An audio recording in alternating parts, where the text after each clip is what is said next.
Olá, eu sou o professor João Ronaldo Soares, educador social da Casa do Garoto, ligado ao serviço de convivência e fortalecimento de vínculos de adolescentes e jovens de 15 a 18 anos. Sejam todos muito bem-vindos à nossa primeira aula do curso de assistente administrativo. Na aula de hoje, além de falar um pouco sobre o conteúdo do curso, nós vamos falar também sobre a história da ocupação. Vamos começar? Curso de assistente administrativo. Qual que é o objetivo desse curso? O objetivo desse curso é capacitar o participante a aprender as diferentes rotinas dos setores como o comercial, o financeiro e o setor de recursos humanos, a fim de explorar as principais formas de atuação do assistente administrativo.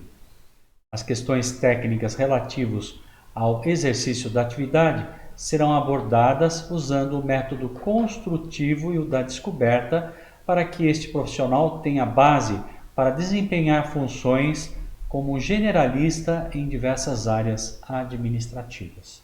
Então, é um curso bastante completo, não é?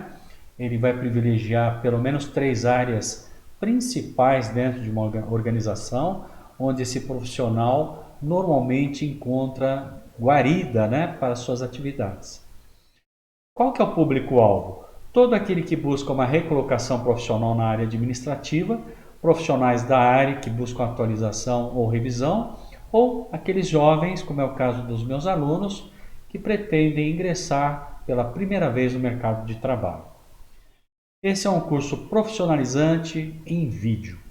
Espero que vocês apreciem. Então vamos contar um pouquinho a história da ocupação, conversar um pouquinho sobre essa importante ocupação do assistente administrativo. Iniciamos estudos sobre a ocupação de assistente administrativo, que tem o objetivo de apresentar alguns aspectos da história da administração e do surgimento das indústrias. Mas será que é importante saber isso? Por quê? Quando analisamos a trajetória da humanidade, descobrimos muitas coisas e podemos perceber como os acontecimentos do passado moldam o mundo, incluindo as relações sociais e de trabalho do presente. Então nós vamos conhecer a história das indústrias e também da administração para entendermos o surgimento dessa profissão e a importância dela no funcionamento do trâmite dentro de qualquer empresa. No nosso caso, ao estudarmos a ocupação de assistente administrativo, é importante não apenas conhecermos suas técnicas específicas, é igualmente importante para que possamos tomar sempre decisões baseadas em informações confiáveis, compreendermos mais a fundo a ocupação que queremos exercer, o que inclui conhecer a sua história. Então, já justificamos a importância de se conhecer a história da administração e a história das indústrias, porque a administração, como nós vamos ver, ela nasceu dentro das primeiras empresas que surgiram nas primeiras revoluções industriais. Por isso, faremos um resgate da história da Revolução Industrial, pois foi a partir do surgimento das indústrias que apareceram as ocupações vinculadas a esse espaço de trabalho, entre elas a de assistente administrativo. Portanto, se você fez a escolha desse curso, seja muito bem-vindo. Trabalho e a exploração do homem. Origem do trabalho. Como você imagina o trabalho e a vida das pessoas antes do surgimento das máquinas? Como era a sociedade sem elas? Sempre existiu salário? Sempre existiu lucro? No tempo em que as máquinas ainda não tinham sido inventadas, como a população trabalhava e se sustentava? Eu acho que é importante a gente prestar atenção nesse momento, para a gente distinguir mais tarde a diferença entre trabalho e emprego, que muitas vezes as pessoas podem confundir essas duas instâncias que são completamente diferentes. Desde as primeiras civilizações de que se tem notícia, o ser humano habitou o campo. As pessoas se ocupavam da agricultura para produzir alimentos para seu próprio consumo, cultivando a terra e criando também animais para sobreviver com o que produziam. O excedente, ou seja, o que sobrava dos alimentos destinados para sustento próprio, era trocado com outros camponeses por produtos que não dispunham. Então aí nós falamos também a origem do comércio, né? As pessoas produziam para o seu sustento e aquilo que sobrava era trocado por outros itens que a fazenda não produzia. Aqui nós temos uma representação dessa época, uma pintura de Jean-François Millet, A Colheita de Batatas. Foi pintada em 1855, em metade do século XIX, óleo sobre tela, 54 por 65,2 centímetros. Está no museu, né, Waters Art Museum, em Baltimore, nos Estados Unidos. Então, dessa forma, um dava leite em troca do trigo, outro a carne, pelas frutas e legumes, e assim por diante. Acontecia o escambo, né? Ou seja, uma troca entre as famílias, cada uma delas preocupada com a sua sobrevivência. Os poucos excedentes eram utilizados para serem trocados por outros produtos agrícolas ou outras mercadorias. Então, o que é importante a gente guardar desta origem do trabalho é o escambo, né? O que é escambo? É a troca simples, né? Que permitia, na ausência da moeda, não existia ainda, a troca do excedente daquilo que cada camponês produzia por aquilo que a família precisasse. A vida era orientada pelos tempos da natureza. As estações do ano indicavam a melhor hora para plantar e colher, as marés, o momento para pescar e assim por diante. O tempo era usado para cuidar das necessidades da sobrevivência, mas controlado pelos próprios camponeses.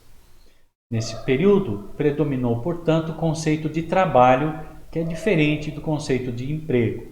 Trabalho pode ser compreendido como uma atividade realizada por seres humanos que, na transformação da natureza, utilizam esforço físico e mental para a produção e, dessa forma, permite a sobrevivência. Temos aqui de novo uma pintura de Jean-François Millet, né? Os Enfeixadores de Feno, também de metade do século XIX, pintado em 1850. Então a gente viu, né, que antes da industrialização, antes das máquinas, as pessoas sobreviviam produzindo elas próprias o que era necessário para a sua subsistência, né? E a maior parte das pessoas, 90% da população, moravam nos campos. A noção de mercado, de comércio, contudo, invadiu a vida cotidiana e deu lugar à exploração do homem pelo homem, com o surgimento do emprego, tornando as condições de vida e de sobrevivência no campo mais difíceis. Então vamos ver, né, como é que foi essa migração, né, aos poucos, das pessoas que viviam nos campos para as cidades. Então aqui nós podemos falar das guildas da Idade Média. Na Idade Média surgiram as oficinas artesanais, com algumas características da indústria que só apareceria séculos mais tarde. Havia o mestre, geralmente o pai de família, né? O artífice ou companheiro, o filho mais novo, e o aprendiz, o filho mais novo. É importante saber que nessas oficinas todos conheciam o trabalho do princípio ao fim e participavam de cada etapa de produção até que a arma, a ferramenta, o utensílio ou o ornamento fosse finalizado. Então nós temos uma imagem aqui, né, de uma representação desse período histórico onde a família era o núcleo de produção e de subsistência. Mas fatores variados, entre os quais a ampliação das relações comerciais, por exemplo, levaram a mudança nos processos de trabalho. A produção passou a ser dividida em etapas, dando origem ao trabalho especializado. Se no início a equipe toda participava de todas as fases de fabricação de um produto, mais tarde, com a Revolução Industrial, cada um passou a exercer só uma tarefa, e cada um pedaço da tarefa até concluir o trabalho por inteiro. Essas transformações aconteceram no contexto da chamada Revolução Industrial. Então, é importante que a gente entenda esse período histórico e como que a Revolução Industrial moldou a nossa civilização hoje para o que nós somos, uma civilização voltada para o consumo. Até então, a civilização era voltada para a subsistência. A Revolução Industrial, mudanças na vida diária e no trabalho. Quando se fala em revolução, com frequência se associa o termo de algum acontecimento muito conturbado. Pense em situações nas quais você emprega essa palavra no dia a dia. Alguns a utilizam para expressar a confusão de um dia de mudança, não é mesmo? Um dia de greve, nos transportes, etc.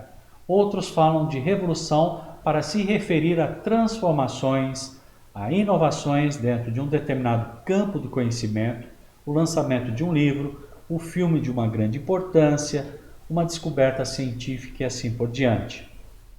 O fenômeno, o que é então a Revolução Industrial, né? O fenômeno denominado revolução é o momento da história em que mudanças profundas ocorrem em várias esferas da sociedade, que envolve a vida cotidiana, política, a economia, a cultura e as relações sociais. Então envolve vários ramos, né, da sociedade.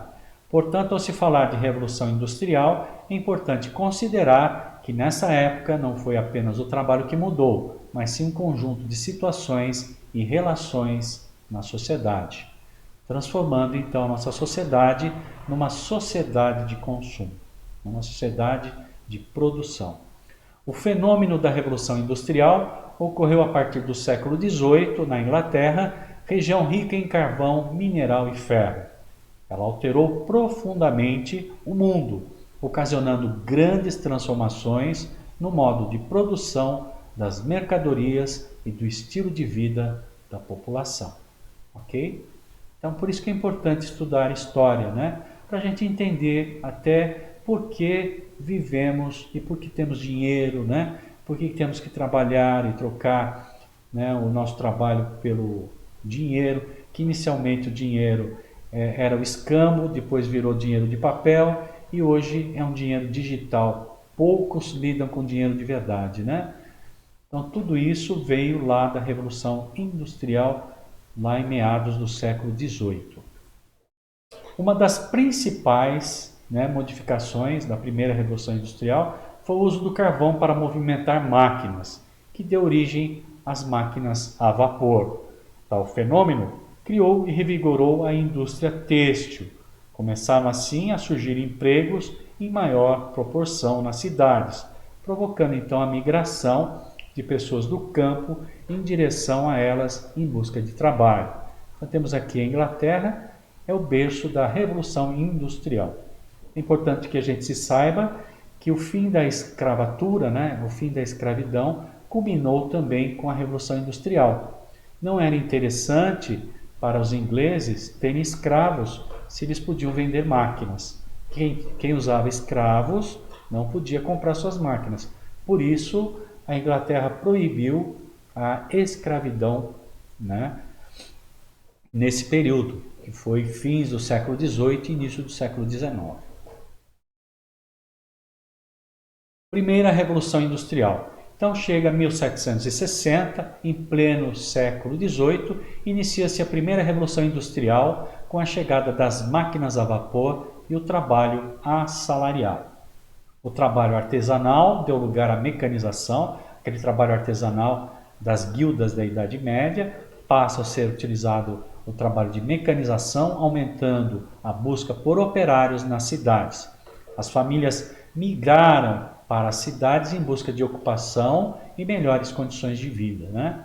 Nas cidades você tem hospitais, você na época começaram a ter o comércio, né? As vendas de produtos industrializados, né? A proximidade, a pavimentação nas cidades, a mobilidade urbana, né? Então tudo isso culminou com a migração em massa da população dos campos para as cidades. A Revolução Industrial, mudanças na vida diária e no trabalho. Consequentemente, a produção agrícola ficou comprometida. ao mesmo tempo que aumentou a necessidade de abastecer as cidades, tornando a agricultura, que até então era de subsistência, uma atividade comercial, uma vez que procurava justamente produzir cada vez mais excedentes para serem comercializados nas áreas urbanas. Então, as pessoas migrando do campo para as cidades não tinham como produzir o próprio alimento, né? Que nós temos a transição da civilização do trabalho para a civilização do emprego, né, e do consumo. Por tudo isso, fez-se necessário ampliar as formas de produção para poder abastecer a grande quantidade de pessoas que agora se aglomerava nas cidades. Desse modo, a produção que era fruto da manufatura passou a ser mecanizada, inclusive no campo. Da manufatura à mecanização da produção. A palavra manufatura, vamos ver a semântica da palavra, né? A origem da palavra vem do latim, que é composta por manu, que é mão, e factura, feitio, a produção feita com as próprias mãos. A composição da palavra, ou seja, sua etimologia, refere-se à fabricação manual de produtos, como a gente viu nas guildas da Idade Média. Portanto, sem uso de máquinas, e sim de ferramentas. Com o tempo, o termo passou a ser empregado com sentido mais amplo, referindo-se também à fabricação de qualquer produto feito pela indústria com a utilização de máquinas. Então vimos, né? Manufatura, produção à mão. Foi então incorporada com a Revolução Industrial também para os produtos que são feitos pela mecanização. A Revolução Industrial, mudanças na vida diária e no trabalho. O ser humano sempre buscou, aliás, ampliar ou substituir sua força pelo uso de instrumentos e de elementos da natureza, dos animais, da água e dos ventos. Então aí temos o desenvolvimento da tecnologia. A palavra tecnologia tem a semântica ligada à ferramenta. Então, à medida que o homem foi sofisticando o uso de suas ferramentas, foi sofisticando e startando a evolução tecnológica. Você vai estudar mais sobre o assunto do texto da manufatura e mecanização da produção apresentado agora em diante. Então nós temos aqui imagens, né, mostrando desde o homem lá das cavernas, o homem de Neandertal, usando algumas ferramentas de osso, a produção de utensílios para o seu dia a dia, né? Depois a Idade Média, usando ferramentas na agricultura, e chegada à Revolução Industrial, a época do surgimento das máquinas. O trabalho feito anteriormente de maneira artesanal era lento e heterogêneo. O que isso significa? Era um diferente do outro. Então uma pessoa que produzisse um jarro à mão não conseguia produzir outro exatamente igual, né? Moldava-se o barro para fazer um jarro, mas apesar de semelhante, nenhum jarro que fosse feito depois seria idêntico ao primeiro. Sempre tinha um defeitinho diferente. As máquinas, ao contrário, oferecem a possibilidade de tornar os produtos homogêneos, iguais, né? Além disso, o tempo de produção fica mais curto e o proprietário passa a produzir mais, vender mais, lucrar mais e necessitar de menos trabalhadores, provocando demissões. Então, essa história de dificuldade de emprego não é de hoje, não foi a pandemia que nos trouxe, né? A gente percebe que é resultante do processo de industrialização e da melhoria, né, do processo de produção, reduzindo cada vez mais a mão de obra, né? Até hoje nós temos isso. Hoje nós já estamos na quarta revolução industrial e a inteligência artificial tenderá a automatizar praticamente tudo em nossas vidas. Foi nesse período, né, de mecanização, nós estamos falando da primeira revolução e segunda, que nasceu a ideia de emprego, pois o trabalho realizado em um dia era pago pelo proprietário dos meios de produção. No entanto, não havia emprego para todos. A pobreza e a fome se alastraram entre a população. Se de um lado a produção crescia, de outro as condições de trabalho e de vida das pessoas que haviam saído do campo em busca de emprego na cidade se tornava cada vez mais difícil e miserável. Você sabe o que é emprego? Nós definimos no início da aula o que é trabalho, né? Que era a forma como o ser humano sobrevivia antes do processo de industrialização. Com o processo de industrialização surgiu o emprego, que é a relação firmada entre o proprietário dos meios de produção, que é o dono das ferramentas, terras e máquina, e o trabalhador. Nesse contrato, o empregador compra a força de trabalho, ou seja, paga pelo trabalho realizado. Então, o emprego surgiu logo depois com o fim da escravidão. Então, vamos falar da primeira revolução industrial. Nas fábricas, a mecanização aumentou a produtividade, transformando a organização do trabalho. Temos algumas imagens. Alguém vai falar, poxa, mas as crianças trabalhavam? Sim. Havia muito sofrimento por parte dos operários, com jornadas acima de 16 horas, com preferência por mulheres e crianças. Por quê? A mão de obra era mais barata. A preocupação era com o aumento da produção. É o início do capitalismo selvagem, né? Se produzia muito e se pagava muito pouco para os empregados, que não tinham nenhuma proteção, não tinham nem um contrato que os protegia de qualquer situação de revés no trabalho. Se de um lado a produção crescia, de outro as condições de trabalho e de vida da população que havia saído do campo em busca de emprego nas cidades eram difíceis. Veja como eram as condições de trabalho nesse período. Salários baixíssimos. As fábricas contratavam principalmente mulheres e crianças, sobretudo porque os salários que elas recebiam eram ainda menores do que os pagos aos homens. A estes eram destinados as funções que dependiam da força física.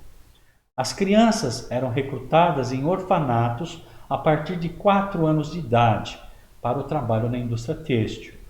Os trabalhadores não tinham direitos vinculados a emprego, como férias, descanso semanal, nem mesmo o contrato de trabalho, como eu havia dito. A jornada diária de trabalho, 16 horas. Os empregados estavam sujeitos a castigos físicos e as trabalhadoras eram com frequência violentadas pelos capatazes. Então não existia nenhuma lei, né? A lei era a lei do mais forte, que era o capitalista. A Revolução Industrial, mudanças na vida diária e no trabalho. Você sabia que no Brasil existem leis que regulamentam os direitos e deveres dos trabalhadores, as quais fazem parte do Decreto-Lei número 5.452, de 1º de maio de 1943. É a consolidação das leis do trabalho, a famosa CLT, que é o livro de leis sobre o trabalho.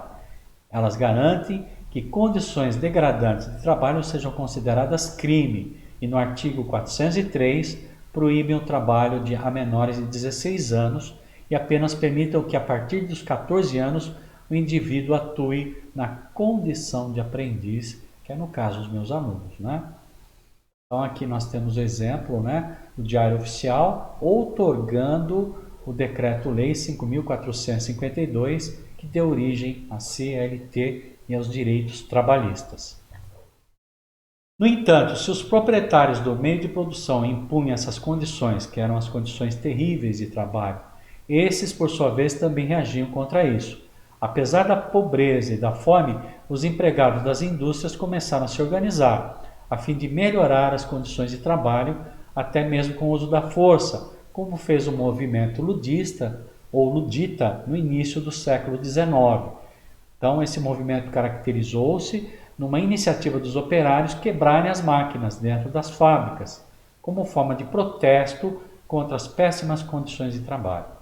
Ned Ludd teria inspirado o movimento de revolta entre aqueles que acreditavam que as máquinas eram responsáveis pela falta de emprego para todos. E perceba que essa ideologia permanece até hoje, né? Quando no início da chegada dos motoristas por aplicativos, tivemos a mesma condição, né? Os trabalhadores, os taxistas, quebrando os táxis, os trabalhadores por aplicativo, por acharem que o trabalho deles estavam sendo roubados. Então a gente percebe que tudo isso teve origem lá atrás, Olha a importância de se entender a história. Aí nós chegamos na segunda Revolução Industrial, que ocorreu no século seguinte, entre 1850 e 1870, na metade do século XIX. Temos a segunda Revolução Industrial, marcada por inúmeras invenções, propiciando os primeiros estudos sobre a eficácia da organização do trabalho. Nasce então a administração científica. Há uma melhor aplicação da energia a partir do petróleo e a aplicação da energia elétrica, que vai alimentar as novas máquinas que estavam surgindo. Surgem os métodos e os controles de produção. Então, estamos na origem da teoria da administração. Então, vamos para uma atividade aqui. Nós vimos que a Revolução Industrial teve origem na Inglaterra, né? E aqui nós temos o mapa da Europa, né? Então, a Inglaterra faz parte do chamado Reino Unido. No mapa a seguir, vamos juntos localizá-lo. Aproveitaremos para localizar também países como França, Itália, Alemanha, Espanha e Portugal. Vocês conseguem identificar onde está a Inglaterra aqui? Né? A bota aqui que a gente vê é mais fácil, né? Itália. Se a gente for aqui para esse canto daqui, né? Extremo esquerdo, o compridinho ali é Portugal, depois Espanha. Agora tentem localizar os outros países, não é? E você pode consultar um atlas, pode entrar na internet, ou pode simplesmente aguardar que nós vamos demonstrar então para vocês, né? Mas seria interessante você tentar descobrir para depois checar no próximo slide o seu grau de acerto. Se você quiser parar o vídeo para depois acompanhar, para dar tempo de você localizar os países, fique à vontade. Eu vou continuar aqui com a resposta. Olha que interessante. O Reino Unido, então fica mais no extremo esquerdo aqui, ligado à Irlanda, né? Que é a Irlanda do Norte, faz parte desse conjunto de ilhas que compõe o Reino Unido. A França, a Alemanha estão no centro da Europa, Polônia. Nós temos a Rússia, olha o tamanho da Rússia, né? E temos aqui Espanha e Portugal. Portugal tão pequenininho e colonizou o Brasil tão grande, não é, gente? E é parte da nossa história. E com isso nós estamos concluindo a nossa primeira aula do curso de assistente administrativo. Nessa aula nós falamos um pouco sobre o conteúdo, né, os objetivos desse curso, a quem se destina, e aproveitamos e contamos a história da ocupação. A história da ocupação do assistente administrativo se confunde com a própria história do processo de industrialização e da transformação da nossa sociedade em uma sociedade de consumo. Agradeço a participação de todos vocês e até a nossa próxima aula.